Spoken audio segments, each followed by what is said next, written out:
Halo. Halo. Selamat datang di Yarin Channel bersama saya Rinaldi. Saya Mima. Di channel ini kami akan membahas seputar review film, makanan, dan juga tempat wisata yang sedang update. Dan kami juga akan menayangkan tayangan ini setiap hari Selasa dan juga Jumat jam 7 malam. Buat kalian yang baru datang atau baru hadir di channel ini, jangan lupa klik tombol subscribe dan like, jangan lupa juga di-share. Terima kasih. Di segmen kali ini kita akan membahas review film The Medium. Jadi The Medium ini pertama kali tayang di Festival Film di Bucheon, Korea bulan Juli tahun 2021. Jadi kira-kira udah lumayan lama ya ini filmnya ada. Dan setelah dia tayang, dia itu menjadi pemenangnya juga. Keren kan? Terus dan Mantap. itu abis dia rilis buat publik, itu dia langsung box office. Wah. Ngalahin film Black Widow yang waktu itu juga lagi rilis. Nah, jadi ini menarik banget ya buat kita bahas. Film ini disutradarai oleh Banjong Pisanatakun, dia itu yang ngebuat film Shutter, Forbia, Ya. kemudian juga Alone. Itu kan udah terkenal banget ya. Penulis naskahnya ini adalah Noh Hong Jin yang menjadi sutradara The Wailing.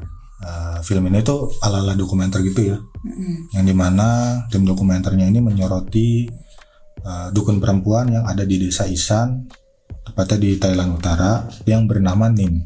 Nah, Nim ini sebenarnya menjadi dukun karena dia meneruskan warisan kakaknya yang gak mau jadi dukun. Ya, ilmu Kakaknya. perdukunan ini kan udah dari zaman tante dan juga neneknya ya. Masyarakat di sana tuh masih percaya tentang roh-roh yang ada di gunung, tumbuhan, hewan. Nah, itu masih percaya banget mereka sama hal-hal seperti itu.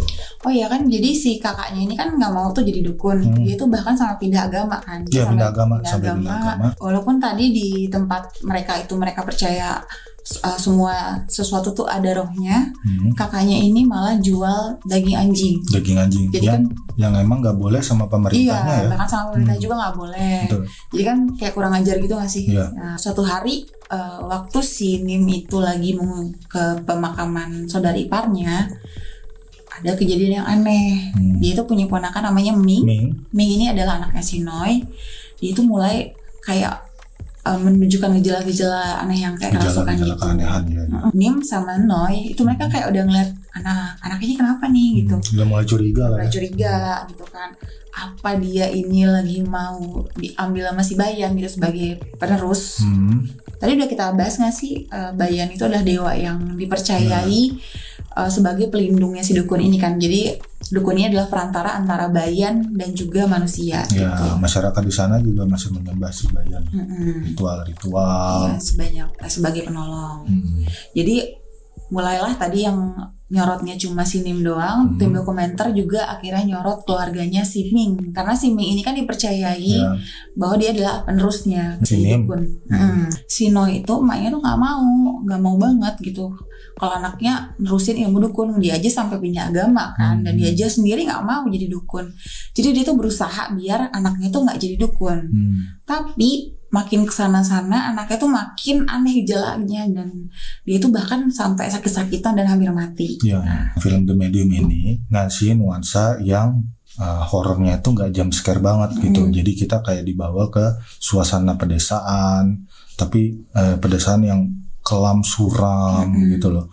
Nah, terus juga ritual-ritualnya, musik-musiknya yang emang kita tuh kayak diarahin, kita kayak ngerasain gitu. Ngerasain kita ada yang aneh, yang ganjil gitu loh.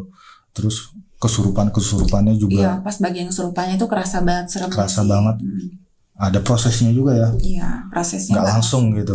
Ditampilinnya secara tipis-tipis ya. Tipis-tipis. Ada yang dari sisi kamera si dokumenternya, ada yang dari pas dia nanya ke temannya Ming, terus dikasih lihat dari HP kan yang direkam itu juga. Gejala-gejala si Ming ini jadi anak kecil yang nakal. Terus kadang dia juga waras dia masih bisa kerja gitu. Terus juga kadang dia aneh berubah lagi gitu. Dan bahkan ada yang ditampilin yang dari CCTV itu ya, yang dia begitu-begitu di kantornya ya kan. Iya, yang ada adegan seperti itu. Tapi kita juga nggak tahu itu dia begitunya sama setan atau manusia, belum tahu juga. Kayaknya sih sama manusia sih. Kita belum tahu ya. Iya. Alur ceritanya ini benar-benar mirip The Wailing ya. Di awal tuh santai sampai tengah-tengah, dan di ujungnya tuh kita benar-benar kayak di brak-brak gitu ya. Sama seperti The Wailing ya. Kan kita awalnya juga nebak-nebak nih, kayaknya pelakunya ini, kayaknya pelakunya itu. Sama di film ini juga kan. Awalnya kita kira ternyata si ini, si itu ya. Taunya bukan. Kemudian ada bukti lagi ini, ternyata bukan. Di film ini tuh kayak kita wah adegan ini gimana nih ke depannya, jadi semakin seru, jadi nggak ngebosenin gitu. Walaupun filmnya dokumenter ya, ala dokumenter gitu ya, jadi kita sama sekali nggak ngerasa bosen gitu kan. Ini horor tapi bikin kita penasaran gitu loh. Bukannya takut tapi malah penasaran, jadi seru gitu loh. Tapi takut juga sih kalau takut juga, takut tapi seru gitu loh. Jadi seru, penasaran gitu, jump scare. Terus pembangunan karakternya juga bagus gak sih? Kita cuman ngelihat dari wawancara, kita tuh bisa kenal siapa itu Nim, siapa itu Noi, gimana si Ming pandangannya terhadap perdukunan, itu ditampilkan dengan maksimal banget. Sama juga ya, masih ngebandingin dengan The Wailing juga. Ini tuh adegan-adegan ritualnya kayak penyembahannya, pengusiran setannya itu ditampilin dengan sangat detail. Ini itemnya yang dibutuhkan, kemudian mereka ada proses latihan mantra loh, ngucapin mantra. Jadi kan bener-bener kayak persiapannya itu banyak banget gitu. Dan sama kan waktu di The Wailing juga gitu kan, kayak semuanya harus dipersiapkan dan bener-bener ditampilin. Soal The Wailing tuh hewannya yang dipakai itu ayam sama kambing. Nah kalau kali ini tetap juga ada unsur hewannya, yaitu kerbau. Sekarang kita akan masuk ke dalam penjelasan film ini versi kita berdua ya. Jadi ini adalah hasil berbagi pikiran kita berdua yang akan kita bagikan pada kalian. Jadi kalau kalian merasa penjelasan kita ada yang salah, ada yang berbeda dengan kalian, nanti kalian komen aja. Komen aja di bawah. Nah waktu si Nimnya ini lagi bawa mobil ke tempat pemakamannya papanya si Ming. Nah di dalam perjalanan itu tuh si Nim ini ngeliat bangkai anjing bangkai anjing di pinggir jalan yang udah mati gitu, ketabrak ya, kelihatan dong mati ketabrak. Kalau menurut kita sih itu warning gitu nggak sih buat sini bahwa akan ada hal buruk yang terjadi. Kita kan awalnya banyak ya mikir-mikir ini kenapa ya penyebab si Ming ini kerasukan. Tadinya kan pikir kalau dia itu mau dijadiin penerusnya Bayan. Ternyata bukan. Kan nanti ada tuh yang si dukun cowok, ingat gak yang dipanggil sama Nim? Kan dia ngejelasin bahwa si leluhur ayahnya Ming ini tuh emang dikutuk karena melakukan banyak dosa ya. Dia banyak ngebantai orang di masa lalu. Dan juga ada dosa-dosa lain, misalnya kakeknya si Ming ini dia tuh ngebakar pabrik buat mendapat asuransi. Nah, terus waktu dia ketahuan polisi dia malah bunuh diri. Bapaknya si Ming ini juga kan dia mati karena kanker ya. Terus anaknya itu si Mac itu juga mati bunuh diri gitu kan. Jadi kayaknya emang keluarganya itu emang bermasalah dan emang matinya aneh-aneh. Kalau kata si dukun cowok itu bahwa si mereka itu kena kutuk. Kan si Wiro ini kan sebenarnya yang pembawa kutuk. Terus dia nikah juga lah sama si Noi, orang yang udah kayak nolak si Bayan ini loh. Jadi kan kayak sama trouble ketemu trouble gitu kan. Jadi pas banget deh itu kenapa. Jadi akhirnya si Ming inilah yang menanggung dosa kedua orang tuanya. Belum lagi si Ming ini tuh kayak sempet menghina gitu gak sih? Waktu diwawancarain sama tim dokumenter dia bilang, semua orang juga bisa kok baca mantra, bisa dukun itu palsu. Terus dia tuh kayak itu kan ngeremehin banget. Sebenarnya mereka bisa aja ya ditolong oleh si Dewa Bayan ini. Tapi mereka aja udah nggak percaya nih ke si Ming, ya kan? Ibunya juga nggak percaya gitu kan. Jadi ibaratnya ya udahlah terimalah tuh kutukan. Gitu. Ada sebuah adegan di mana si Ming ini bermimpi dia melihat pria besar, terus lagi megang pedang, terus di bawahnya ada kepala nggak sih?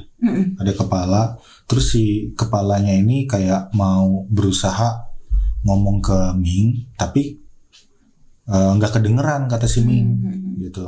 Dia sempat deketin, cuman si kepala ini ya udah nggak ada kayak nggak ada suaranya gitu. Tapi kalau menurut kita sih itu tuh maksudnya itu adalah si orang yang besar yang memenggal itu adalah si roh jahatnya ya, roh jahat yang berusaha untuk menghancurkan mereka.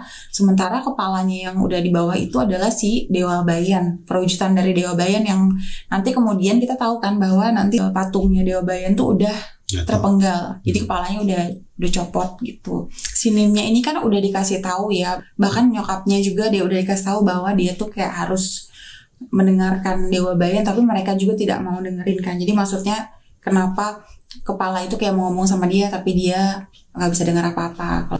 Di wawancara terakhir Nim kan meninggal tuh, tapi sebelum meninggal tuh dia diwawancarain sama tim dokumenter bahwa Nim itu kayak nggak ngerasain ada si Dewa Bayan di dalam tubuhnya. Jadi sebenarnya si Nim itu bukan menjadi medium dong ya ternyata ya dia tuh cuma dukun biasa aja, tapi dia tuh bukan yang spesial gitu yang perantara si Bayan dan manusia.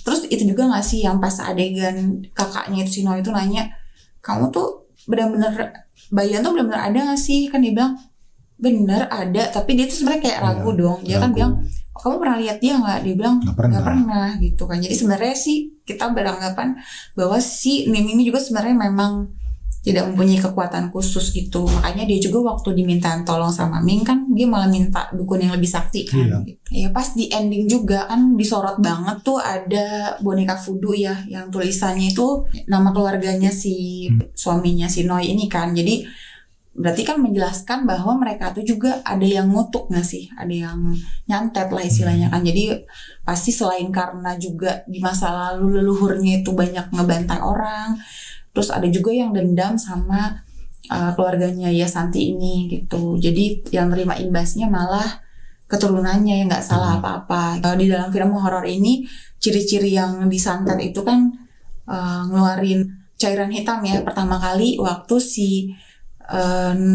Nimnya itu melakukan ritual yang nanya ke Meg, kenapa kamu melakukan ini? Dia kan mencain telur dan keluarlah yang cairan hitam. Terus waktu si Nimnya juga lagi kesurupan itu kan kayak dimasukin tuh jarinya ke air dan keluar juga warna hitam kan. Ming itu sempat muntah-muntah yang keluar cairan warna hitam juga. Jadi kan itu udah fix banget si Ming ini lagi kena santet. Itu semua dipertegas dengan pas di endingnya ada boneka santet bertuliskan ya Santi, nama keluarganya si bokapnya si Ming ini. Ada paku-pakunya juga. Boneka santetnya juga ditemuin di gedung yang bekas si kakeknya itu ngebakar ya. Kaitan juga dengan yang di awal film Nim tuh cerita bahwa masyarakat situ tuh percaya bahwa setiap tempat, setiap tumbuh-tumbuhan, hewan itu punya roh. Jadi waktu di gedung itu dibakar untuk demi asuransi kan, berarti kan ada banyak roh-roh yang marah ya di situ kan, yang jadinya juga dendam, yang itu menjadi sumber kekuatan buat orang yang nyantet keluarganya sih itu. Jadi makanya mungkin santetannya itu sakti banget. Bahkan si dukunnya cowok bilang si Nim itu nggak kerasukan 1-2 orang, tapi banyak banget. Si Ming juga ada ya pas di CCTV itu dia yang melakukan gerakan-gerakan kayak binatang, terus kayak pipis sembarangan itu kan kayak mungkin rohnya anjing nggak sih ya kan?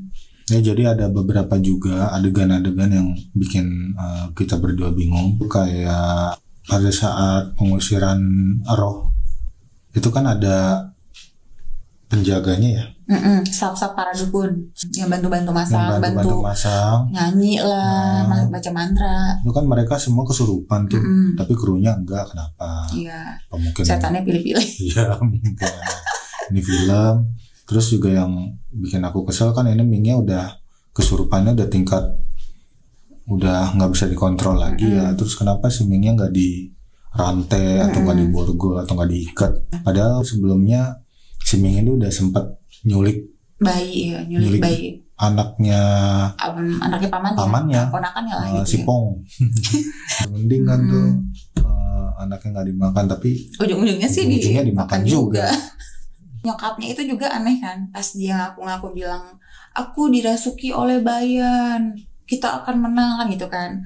Tapi dia baca mantra aja salah. Terus udah gitu kalau dia dirasuki Bayan, kenapa dia yang ngebalikin dupa ya nggak sih? Kan itu berarti dia kerasukan setan kali, ngaku-ngaku. Tapi pas ada Mingnya, dia kan bilang, kembalikan anakku. Lah, jadi lu kerasukan setan atau gimana? Tim dokumenternya itu benar-benar kerja keras banget ya. Dia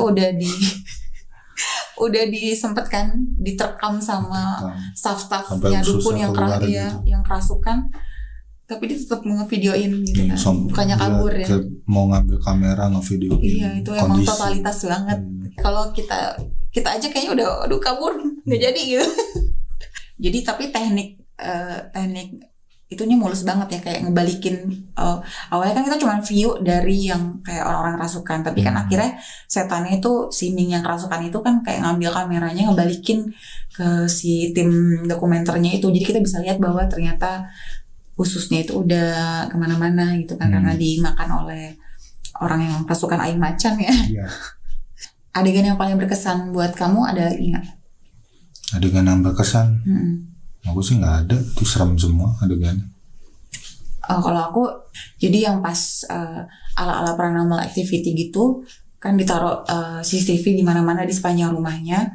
Lagi ada adegan si Noah itu naik ke tangga, kita tuh kayak ngeliatin nih dari mana nih bakal dikagetin. Ternyata pelan-pelan dan mulus, dan kita kaget sendiri ngeliat adegan itu yang tiba-tiba si Ming itu dengan hantu, ala-ala hantu gitu ya, di bawah gitu, tangga ya, di bawah tangga gitu nongol pelan-pelan, terus matanya mati gue gitu. Jadi emang itu paling berkesan buat aku. Ya, aku sih 4 lah ya.